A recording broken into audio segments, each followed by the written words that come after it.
Israeli फ़ौज ने गजा पर फ़िज़ाई हमले करके मज़ीद 400 फ़लस्तीनियों को शहीद कर दिया। फ़लस्तीन की वज़ारत सेहत का कहना है कि गुज़िश्ता 48 घंटों में इसराइली हमलों में तकरीबन 400 फ़लस्तीनी शहीद और 734 ज़ख्मी हुए हैं।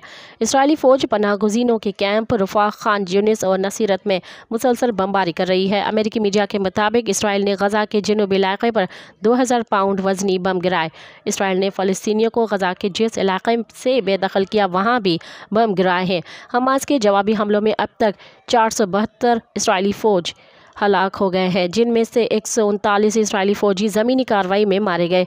दूसरी जानिब अक़वाम मुत्तहदा में बच्चों के फ़ंड के इदारे यूनिसेफ ने गजा में शदीद ग़िज़ाई किल्लत से हज़ारों बच्चों की अमवात का ख़दशा ज़ाहिर करते हुए कहा कि इस हवाले से आने वाले चंद हफ़्तों में सूरत हाल इंतहाई ख़तरनाक हो सकती है। मज़ीद ख़बरन ऐं तफ़सीलात लाइ विज़िट कयो असांजी वेबसाइट www.awamiNewsHD.com ऐं ॾिसंदा रहो अवामी न्यूज़ HD।